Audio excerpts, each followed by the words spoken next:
Jina naitwa Kamishna Msaidizi Mwandamizi wa Jeshi la Polisi, Msemaji Kamanda wa Polisi mkoa wa Songwe. Napenda kutoa taarifa kwa umma kuhusiana na tukio la kuchomwa nyumba moto. Tukio ambalo limetokea tarehe 22 mwezi wa 10 2025 majira ya saa 7:30 usiku katika kijiji cha Ikumbilo, kata ya Chitete, wilaya ya Ileje, mkoa wetu wa Songwe, ambapo afisa mtendaji wa kata hiyo kwa majina Jackson Jonas Kamendu, mtendaji kata kijiji cha Ikumbilo, aligundua kuchomwa kwa vyumba viwili inayomilikiwa na askari polisi mkaguzi wa polisi ambaye anafahamika kwa jina la Sajigwa Mwajeka. Huyu ni askari polisi kata wa eneo hilo, lakini pia ni askari wetu wa wilaya ya Ileje. Katika vitu vilivyoondoka katika vyumba hivyo kulikuwa na nguo za kiraia, nguo za polisi, sare za jeshi kwa maana hiyo, vyombo kadhaa vya ndani, alikuwa na mahindi kidogo, kitanda na godoro lake na vitu vingine vidogo vidogo. Thamani ya vitu ambavyo vimeteketea na moto huo inakadiriwa kuwa na thamani ya shilingi milioni 2. Chanzo cha tukio kinachunguzwa, lakini inaonekana vitu vilikusanywa na kuweka kwenye kitanda, nguo na kuchoma kwa sababu zimekutwa nje za viberiti katika eneo lile.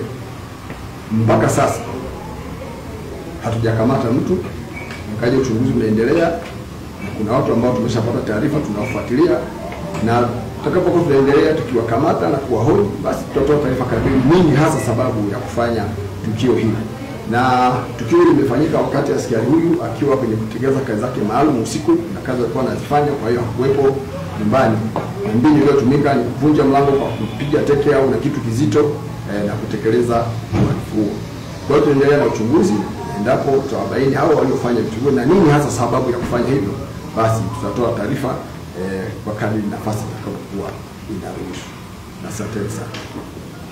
Kwamba askari huyu pia sababu ambazo zinaelezwa ama zinatajwa kwenye hilo tukio sipata, lakini kama tutathibitisha chochote, lakini ukisema ubakaji maana yake kama yako mambo ya namna hiyo, hakuna askari hatuwezi kufumbia macho namna hiyo, lakini hatujapata taarifa yoyote.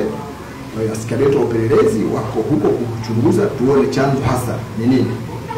Siwezi kusema sasa hivi kwa sababu bado hatujapata jambo lolote na hatujakamata mtu. Tutakapopata ufumbuzi wa swala hili tutaanza kulifanyia kazi na taarifa kamili haitafichwa, haitasema. Lakini pia swala hili pengine watu wengine wanalichukulia kwa mtazamo mwingine, labda pengine vuguvugu ambayo limetokeza hivi sasa kuelekea uchaguzi mkuu, labda pengine linahusishwa na siasa. Niseme tu kwa taarifa ambazo tunazo haihusiani kabisa na tunafanya uchunguzi, haihusiani kabisa na mambo ya siasa, ni mambo ya kijamii. Huko tutaendelea kuchunguza, tutapata majibu, lakini ni watoe wasiwasi, haihusiani kabisa na mambo ya siasa, kwa sababu askari yule amekuwa akifanya kazi vizuri kabisa, hata kiwaona wananchi pale kwenye kata yake ni askari wanayempenda, lakini hatujui tatizo ni nini. Kwa hiyo wasiwe na hizo taarifa zingine ambazo sisi hatujazipata. Kama itathibitika hivyo basi tutatoa, lakini mpaka sasa hatujapata kundi zinazohusiana na mambo ya kisiasa. Askari ambaye anafanya kazi yake vizuri katika kata yake, na hata mashuhuda wanasema hivyo.